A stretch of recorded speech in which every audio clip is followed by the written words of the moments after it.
Usianya berapa? 18 tahun. Berapa ya? Memiliki visi, kemudian mindset yang ciri-cirinya itu adalah generasi milenial seperti itu. Saya pun juga berpendapat milenial ini memang bukan untuk memimpin, tapi untuk bergerak membantu pemimpin.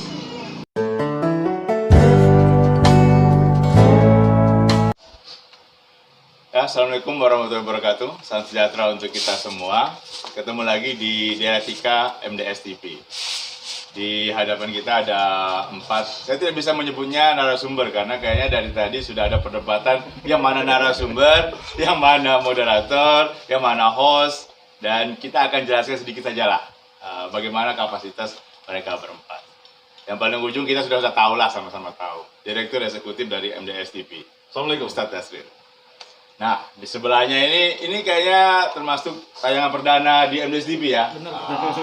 Ini Pak Rahmat, salah satu milenial yang bakal ikut nanti mungkin di 2004 dalam berkecimpung di dunia perpolitikan.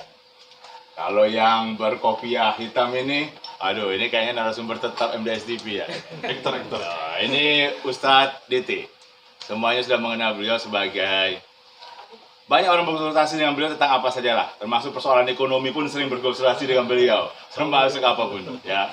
Di sebelah saya menyebutnya sampai saat ini masih konsultan politik karena saya tahu beliau bukan hanya konsultan politik tapi juga memimpin beberapa media. Jadi pengetahuan beliau sangat kita perlukan untuk bicara tentang banyak masalah, terutama hal-hal yang menyangkut tentang Kota Palembang. Ustadz Dasril, Ya. ini kayaknya perbincangan ini walaupun santai bakal digarap lebih serius ini. Oh ya harus. Karena ada beberapa narasumber baru. Ya. Terus Mas Mul juga akan memposisikan diri sebagai Narasumber ya. narasumber Ya. yang kita akan Host korek juga. kali. Host juga. Ya. Waduh, jadi host dengan narasumber Ikut bakal ngorek juga Ini- nanti. ikut korek juga. ya? Sebuah kehormatan bagi Sebuah TV MDS. sebuah kehormatan. Ya.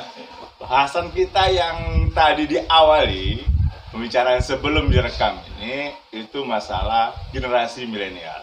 Tapi mungkin nanti kalau melebar kemana-mana, para pemirsa harap memaklumi saja. Itulah Karena MDS. narasumber kita ini punya kapasitas yang sangat luas. Jadi ketika melebar, kita maklumi dan kita nikmati bersama saja.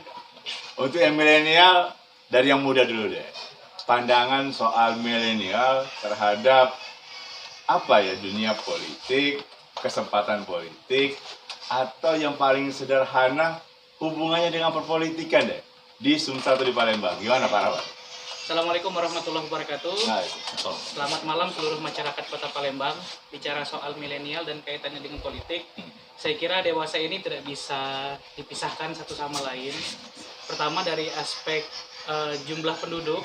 Kalau boleh kita lihat di Indonesia, sebentar lagi kita akan masuk dalam bonus demografi, di mana orang-orang yang berusia produktif itu akan menjadi pilar-pilar penting dalam mendrive negara Republik Indonesia ini, termasuk di daerah. Termasuk juga salah satunya yang menjadi komponennya adalah dunia politik. ya, politik. Artinya ke depan, orang-orang yang akan berkecimpung dan masuk ke dalam dunia politik itu adalah orang-orang yang termasuk dalam generasi milenial. Jadi itu sebuah keniscayaan, itu yang pertama. Yang kedua, kalau bicara soal milenial, tentu kita harus melihat dalam kacamata akar sejarah.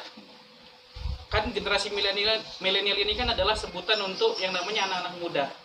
Kalau kita lihat dalam konteks sejarah Indonesia, setiap peristiwa-peristiwa besar yang terjadi di Indonesia, di negara kita ini selalu gerakan-gerakan yang diinisiasi oleh anak muda itu selalu menjadi salah satu pilar yang ikut menjadi sumbangsi dalam setiap perubahan. Contoh 1908 ketika Budi Utomo, 1928 ketika Sumpah Pemuda, kemudian ketika dialektika 1945 antara golongan tua dan golongan muda yang ingin mempercepat kemerdekaan, sampai pada yang terakhir kali tahun 1998, meskipun banyak orang yang mengatakan bahwa anak-anak muda itu tidak menjadi elemen utama dalam proses reformasi. Tapi mau tidak mau, suka tidak suka, faktanya anak-anak muda menjadi salah satu bagian dalam merubah proses sejarah. Ketika kalau kita lihat dalam wacana konteks ke depan, di mana kemudian terjadi revolusi industri 4.0, artinya paradigma orang memandang bagaimana kondisi dunia ini sudah berbeda. Dunia ini sekarang sudah menjadi sebuah kampung kecil yang kita bisa akses dalam hitungan detik untuk melihat bagaimana interaksi sosial yang ada di dunia. Dan itu kemudian bisa kita lakukan dengan yang namanya kemajuan teknologi yang kita dapatkan dari smartphone kita masing-masing. Nah, orang-orang yang kemudian mampu untuk mengubah dan juga menggunakan teknologi ini, saya kira adalah orang-orang yang memiliki visi, kemudian mindset, yang ciri-cirinya itu adalah generasi-generasi milenial seperti itu. Jadi kalau kita lihat bagaimana peran generasi milenial dalam politik adalah keniscayaan. Nah ini saya tidak mulai dengan perdebatan, tapi mungkin nggak akan terjadi perdebatan. Saya mau ke Ustadz DT nih. Ustadz DT, tadi bicaranya soal kemampuan milenial yang sangat kuat. Tapi kalau menurut saya nih, kepercayaan masyarakat terhadap generasi milenial, terutama di Sumsel, itu masih minim. Terutama kita lihat saja di beberapa kepala daerah masih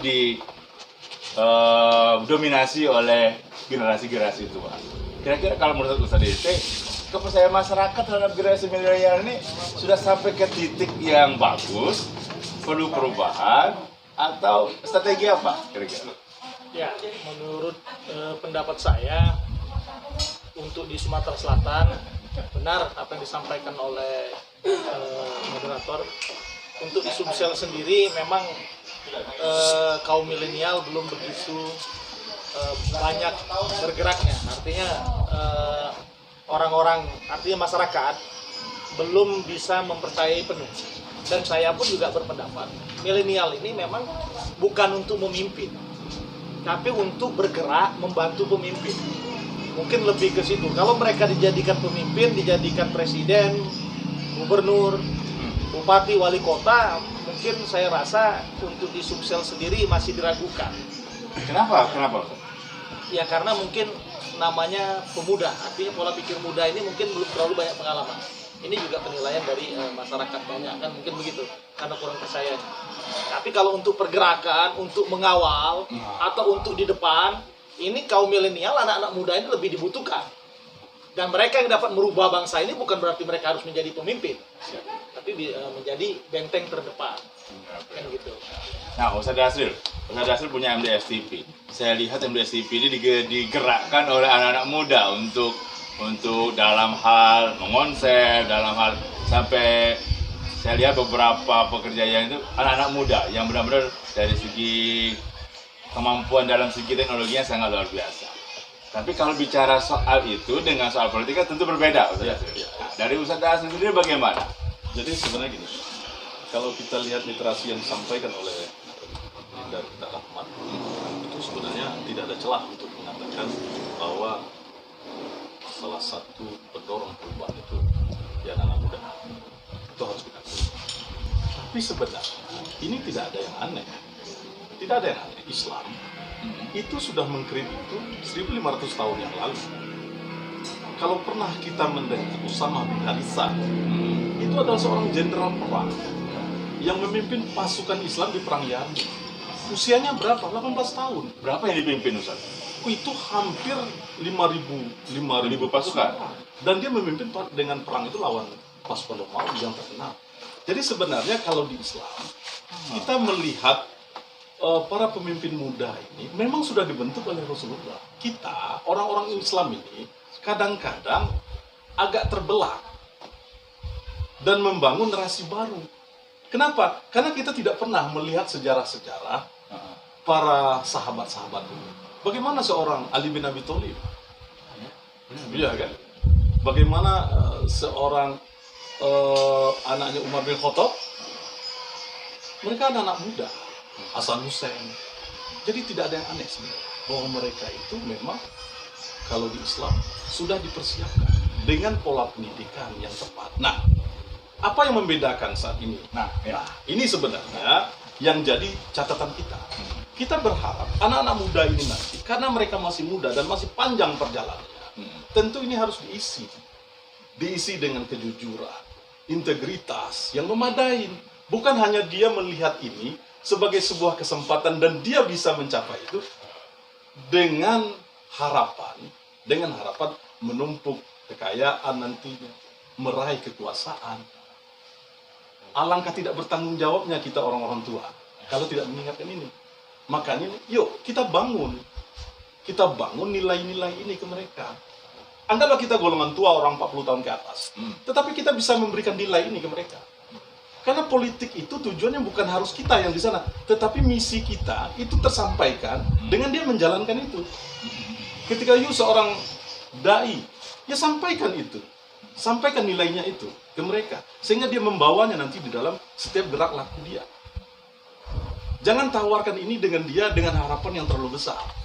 Tapi benahin dulu sebenarnya ketika you ingin jadi, siapa yang menjadi contohmu.